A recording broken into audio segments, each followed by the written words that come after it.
أستغفر الله رب البرايا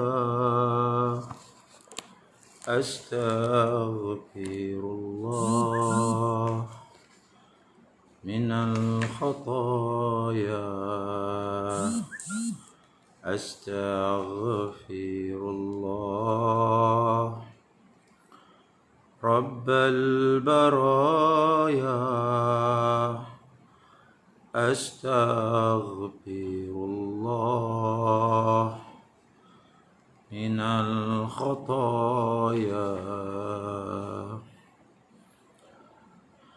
أستغفر الله رب البرايا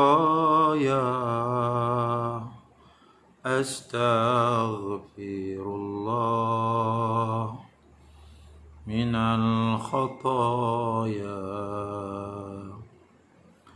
Assalamualaikum warahmatullahi wabarakatuh. Alhamdulillah wassalatu wassalamu ala Rasulillah wa ala alihi wa ashabihi ajma'in, amma ba'd. InsyaAllah sama-sama kita mulakan pengajian kita dengan membaca Ummul Kitab Al-Fatihah. A'udzu billahi minasyaitonir rajim. Bismillahirrahmanirrahim. Alhamdulillahi rabbil alamin. Ar-Rahmanir Rahim. Maliki yaumiddin. إياك نعبد وإياك نستعين اهدنا الصراط المستقيم صراط الذين أنعمت عليهم غير المغضوب عليهم ولا الضالين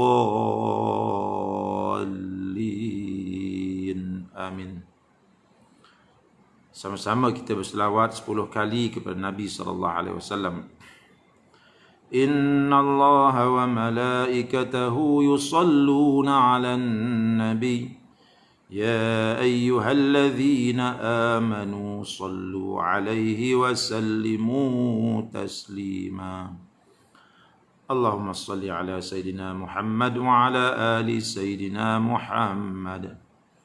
اللهم صل على سيدنا محمد وعلى آل سيدنا محمد. اللهم صل على سيدنا محمد وعلى آل سيدنا محمد. اللهم صل على سيدنا محمد وعلى آل سيدنا محمد. اللهم صل على سيدنا محمد وعلى آل سيدنا محمد. اللهم صل على سيدنا محمد وعلى آل سيدنا محمد. اللهم صل على سيدنا محمد وعلى آل سيدنا محمد. اللهم صل على سيدنا محمد وعلى آل سيدنا محمد. اللهم صل على سيدنا محمد وعلى آل سيدنا محمد. اللهم صل على سيدنا محمد وعلى آل سيدنا محمد. Alhamdulillah, syukur pada Allah Subhanahu wa taala. Pada pagi yang mulia ini kita dapat sama-sama bertemu dalam rangka kita nak mendengar hadis-hadis Nabawi yang disusun oleh Imam An-Nawawi dalam kitabnya Riyadhus Shalihin. Yang sama-sama kita ketahui, hadis-hadis dalam Riyadhus Shalihin ini adalah hadis-hadis tentang kehidupan seorang muslim. Bagaimana seorang muslim nak mengatur hidupnya supaya hidupnya itu selaras dengan ajaran Islam, selaras dengan sunnah Nabi Muhammad SAW. Pada pagi ini kita akan sama-sama berada pada muka surat 296, bab tentang larangan kikir, larangan kedekut. larangan bakhil. Salah satu daripada gaya hidup Islam adalah pemurah. Gaya hidup Islam salah satunya ialah pemurah. Gaya hidup ikut sunnah Nabi adalah pemurah. Bakhil, kedekut, kikir, ini bukan daripada gaya hidup seorang Muslim. Seorang Muslim, dia adalah seorang yang sangat pemurah. Apakah seorang Muslim itu dia pemurah kerana dia banyak harta? Tidak. Kerana nak jadi pemurah, tidak tunggu mesti banyak harta. Nak jadi pemurah, asasnya ialah iman dan takwa di dalam hati. Kalau iman dan takwa tidak ada dalam hati, harta setinggi gunung pun, maka dia akan menunggu harta gunung yang kedua, baru dia nak bersedekah. Bila dapat gunung yang kedua, berkata lagi syaitan dalam diri dia, nanti kita tunggu gunung yang ketiga pula. Mengapa dia tidak mau bersedekah sedangkan sudah layak untuk dia bersedekah? Kerana sedekah itu datangnya bukan daripada uang yang banyak, bukan datang daripada harta yang melempar ruah, tetapi ia datang daripada iman dan takwa di dalam hati. Ia datang daripada keimanan, keyakinan kepada janji-janji Allah kepada orang yang suka bersedekah dan juga berderma. Di situ puncanya orang bersedekah, bukan daripada banyaknya harta. Karena itu kita dapat lihat sahabat-sahabat Nabi dalam peperangan Tabuk umpamanya, yang kaya-kaya bersedekah, yang miskin nak bersedekah tetapi tak ada benda nak dibagi, menitis air mata mereka. Itu dia keimanan. Sedekah itu datangnya daripada keimanan, keyakinan kepada janji Allah kepada orang-orang yang bersedekah. Karena itu kita kembali kepada pelajaran kita yang semalam, pentingnya kita memupuk iman di dalam hati kita kalau kita nak mengamalkan sunnah Nabi dalam kehidupan kita. Dan jalan untuk memupuk iman itu salah satunya ialah dengan kita memperbanyakkan zikrullah, memperbanyakkan amalan-amalan yang boleh memperkukuhkan rohani kita. Maka di situ datangnya iman. Tuan-tuan yang dihormati sekalian, berkaitan dengan kikir ataupun bakhil ini, Allah Subhanahu wa taala telah menyebut, telah berfirman dalam Al-Quran, dalam surah Al-Lail yang biasa kita baca dalam solat. Apa firman Allah? Bismillahirrahmanirrahim. Wa amma man bakhila wastaghna wa kadzdzaba bil husna fasanuyassiruhu lil usra wa ma yughni anhu maluhu idza taradda. Maknanya, adapun orang yang kikir, orang yang kedekut dan merasa dirinya kaya. Wa amma man bakhila wastaghna, dan adapun orang yang bakhil, yang kedekut, dan pada waktu yang sama dia terasa dirinya kaya. Wa kadzdzaba bil husna, serta mendustakan pahala yang terbaik.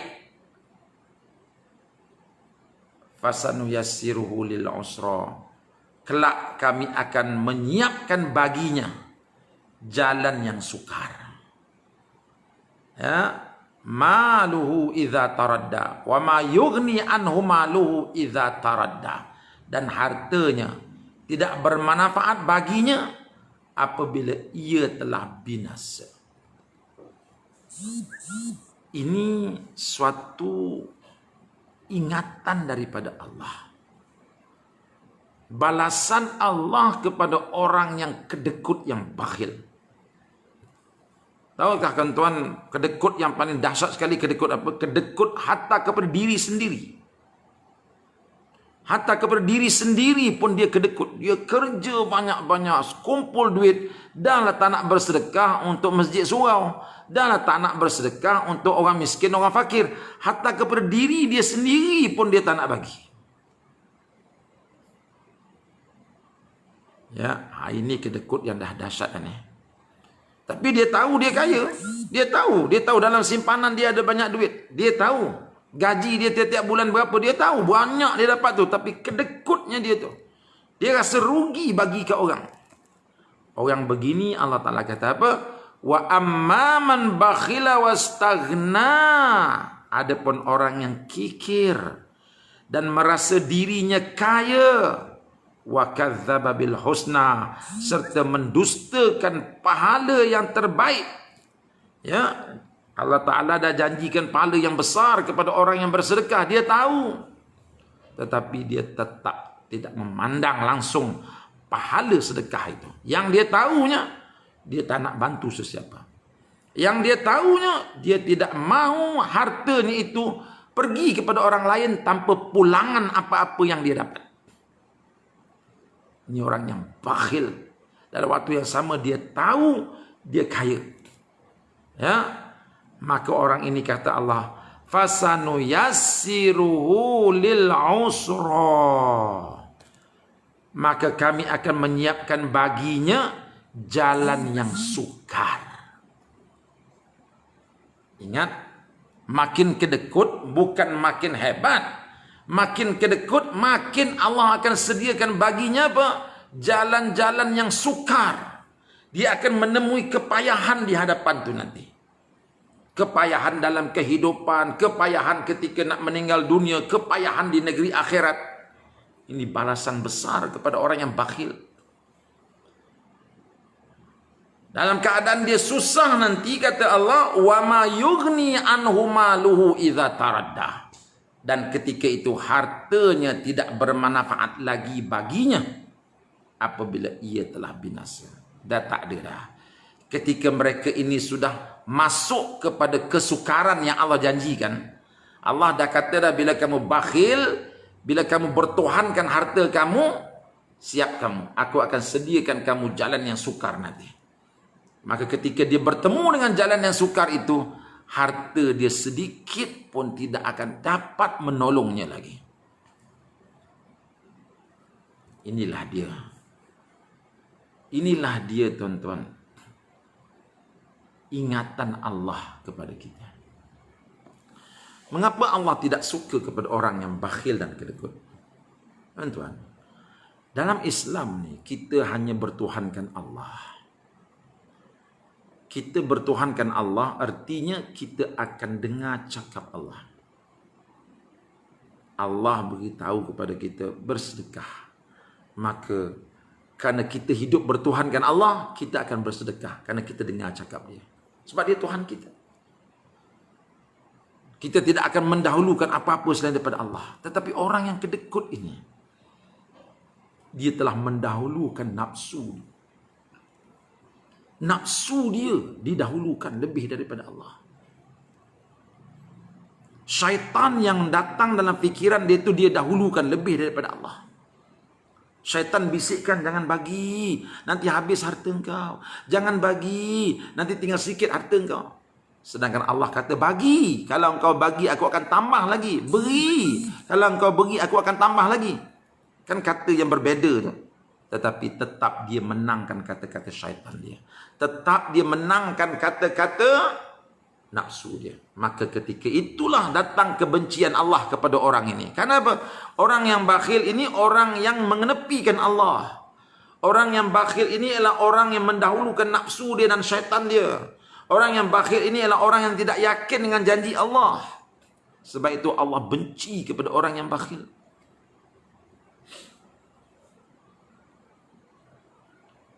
Tuan yang dihormati sekalian, Allah memuji orang-orang yang pemurah, yang berjaya mengekang nafsu dirinya daripada menjadi bakhil. Cuba lihat dalam suratul Hasyr ayat yang ke-9. Allah berfirman, bismillahirrahmanirrahim. Maaf. Allah berfirman dalam suratul Hasyr ayat yang ke-9. Firman Allah, Bismillahirrahmanirrahim. Wa man yuqa syuhha nafsihi fa ulaika humul muflihun. Wa man yuqa syuhha nafsihi fa ulaika humul muflihun. Barang siapa yang terpelihara dari kekikiran dirinya, maka mereka itulah orang-orang yang beruntung. Allah sebut dalam ayat ini, barang siapa yang berjaya mendidik hatinya sehingga hati itu menjadi bersih dan pemurah.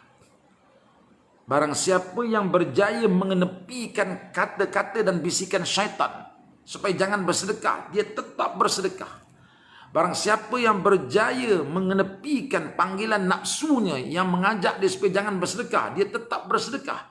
Orang ini, kata Allah, muflihun, orang yang berjaya. Sebab apa dia dikatakan orang yang berjaya? Sebab dia telah berjaya menewaskan musuh yang sangat jahat, yang tak semua orang mampu untuk menewaskannya. Maklumlah tuan-tuan, bila sebut manusia ini, sifat manusia itu apa? Allah sebut dalam ayat yang lain, wa innahu lihubbi khairi lasyadid. Sesungguhnya manusia itu terhadap harta benda dia sangat suka. Jangan cakaplah macam saya serban besar atas kepala ni, tak suka harta, itu bohong. Dalam hati manusia Allah Ta'ala telah jadikan sebagai ujian kepada mereka. Memang mereka sukakan kepada harta benda. Ini fitrah manusia. Tiba-tiba dia berjaya mengenepikan panggilan cinta harta itu semata-mata nak patuh perintah Allah. Dalam hati sayang kepada harta, tapi bila terkenangkan perintah Allah supaya bersedekah, dia tetap bersedekah. Dulukan perintah Allah. Orang ini orang berjaya. Sebab perasaan cintakan harta itu memang ada dalam diri manusia. Dia bertapak daripada sehari ke sehari, bertapak sehingga menjadi kuat dan kukuh. Tiba-tiba kerana nak dulukan Allah, dia ketepikan nafsu dia, fitrah dia, ikut Allah. Bukankah ini hebat namanya? Ini orang yang berjaya. Kalau dia berjaya mengenepikan yang itu, insya Allah dalam perkara-perkara lain dia akan berjaya juga mengenepikan nafsunya, dan dia akan dahulukan Allah. Sebab itu bermula nak jadi baik ni tuan-tuan, bermulalah dengan bersedekah. Nak belajar melawan nafsu, mulakanlah dengan bersedekah. Nak belajar melawan bisikan syaitan, mulakanlah dengan bersedekah. Kerana dalam bersedekah tu, ketika kita letak duit kita tu, berbagai-bagai bisikan datang dalam hati kita. Tetapi kita benamkan semuanya kerana keyakinan kita kepada Allah. Ini orang hebat. Ini orang hebat. Bukan calang-calang orang. Memang kita tengok orang yang bersedekah itu mudah aja kan. Tetapi ketika dia nak bersedekah itu macam-macam lintasan datang dalam hati dia. Tetapi semuanya itu diletakkan tepi di atas keyakinan dia terhadap janji Allah. Nanti habis duit kamu nanti, dah aku yakin berjanji Tuhan aku. Orang bersedekah ini Allah Ta'ala akan ganda lagi. Harta dia akan jadi lebih subur lagi. Ya. Sebab itu dalam ayat ini Allah kata, orang yang berjaya melawan kekikiran hatinya, orang ini orang yang hebat. Orang yang berjaya. Wa man yuqa syuhha nafsihi fa ulaika humul muflihun. Barang siapa yang terpelihara dari kekikiran dirinya, maka mereka itulah orang-orang yang beruntung. Suratul Hasyr ayat yang ke-9. Jadi inilah gaya hidup Islam, tuan-tuan. Inilah gaya hidup mengikut sunnah. Suka berderma, suka bersedekah. Tuan-tuan yang dihormati sekalian, mari kita dengar hadis Nabi SAW berkaitan perkara ini. Wa an Jabir radhiyallahu anhu anna Rasulullah sallallahu alaihi wasallam qala, dari Sayyidina Jabir bahwasanya Rasulullah sallallahu alaihi wasallam telah bersabda. Apa kata Rasulullah? Ittaqudz zulma fa inna zulma zulumatun yaumal qiyamah. Takutlah kamu sekalian akan berbuat zalim, kerana sesungguhnya kezaliman itu merupakan kegelapan pada hari akhirat. Wattaqus syuhha fa inna syuhha ahlaka man kana qablakum. Dan takutlah kamu sekalian akan kikir, akan kedekut. Takutlah kamu akan sifat kedekut. Kerana sesungguhnya kekikiran, kebakhilan itu telah membinasakan orang-orang yang sebelum kamu. Ramai Nabi kata takutlah dengan sifat kikir. Kalau ada sifat kedekut dalam hati, hendaklah kamu rasa takut. Takut. Ya. Kalau dalam hati kamu ada sifat kedekut, datang orang minta sedekah, kita marah dia. Datang orang, kita lalu depan orang cacat, yang tak boleh, yang kaki tak boleh bergerak, tangan tak ada, hidup susah, nak ulur 10 sen pun kita sayang, maka hendaklah kamu takut, kata Allah. Hendaklah kamu takut. Kenapa? Karena sejarah telah membuktikan orang-orang yang kedekut ini, orang ini akhir hidupnya binasa, kata Allah. Kalau masyarakat itu masyarakat yang kedekut, masyarakat itu akan binasa. Kalau negara itu negara yang kedekut, negara itu akan binasa. Kalau individu-individu yang kedekut, individu itu akan jadi orang yang binasa, kata Allah. Mengapa? Fa inna syuha ahlaka man kana qablakum hamalahum ala an safaku dima'ahum wastahallu maharimahum. Di mana kedekut itu mendorong mereka untuk menumpahkan darah dan menghalalkan apa yang telah diharamkan. Sifat kedekut, sifat bakhil akan menjadi pendorong kepada pemiliknya untuk menumpahkan darah. Dia sanggup bunuh orang karena kedekutnya itu. Karena kasihnya dia kepada harta, sayangnya dia kepada harta, sehingga kan dia sanggup demi harta untuk tumpahkan darah, untuk berbunuh-bunuhan, untuk bercakaran, untuk berdendam-dendam. Wastahallu maharimahum. Dan karena sayangnya dia kepada harta dia, bakhilnya dia akan berani menghalalkan perkara yang Allah Ta'ala haramkan.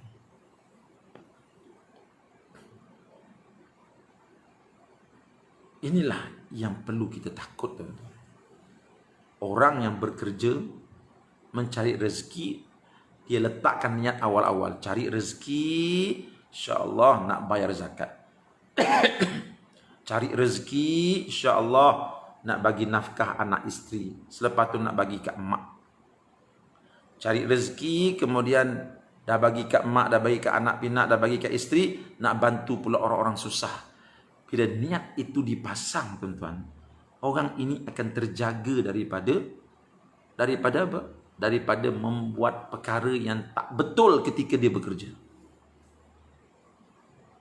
Dia akan terjaga dia, sebab dia tahu kalau dia ponting kerja, duit ni nanti nak bersedekah. Nak bersedekah ni kalau boleh daripada duit yang begitu bersih. Sebab tu dia akan jaga, bila dia bekerja, dia akan bekerja dengan sebaik-baiknya. Sebab dia telah niatkan duit tadi untuk disedekahkan.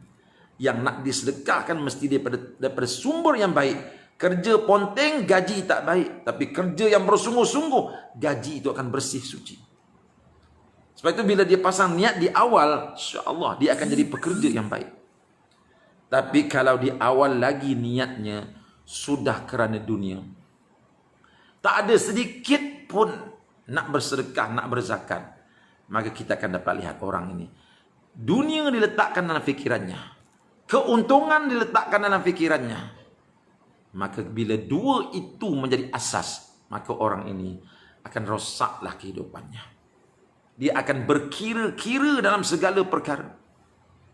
Segala perkara dia akan berkira-kira. Kenapa? Karena matlamatnya dunia. Sebab itu orang yang matlamat dunia ni, akhirat itu akan menjadi kecil dalam hati dia.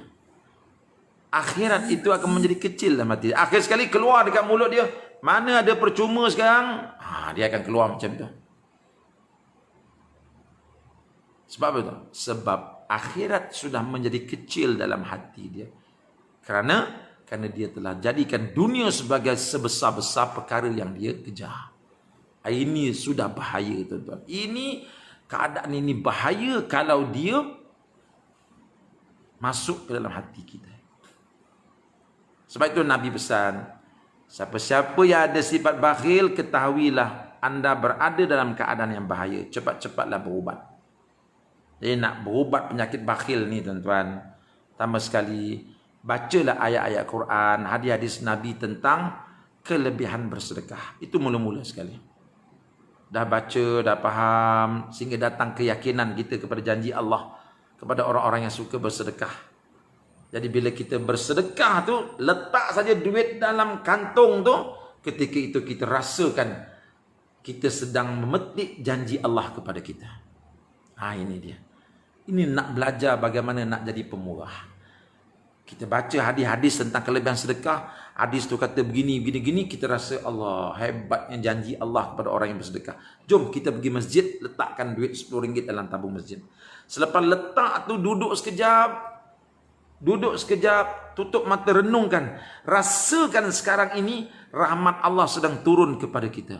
Sebab janji Allah begitu. Rasai bahawa kita sedang mendapat rahmat Allah. InsyaAllah kita akan gemar bersedekah selepas itu. Tuan-tuan yang dihormati sekalian, kalau kita lihat Allah Subhanahu wa taala memuji orang-orang Ansor daripada kalangan sahabat Nabi, yang mereka ini bukan saja pemurah, tetapi sampai peringkat mementingkan orang lain daripada diri sendiri. Coba tengok dalam suratul Hasyr ayat yang ke-9 juga. Bismillahirrahmanirrahim. Wa yu'thiruna ala anfusihim walau kana bihim khasasah.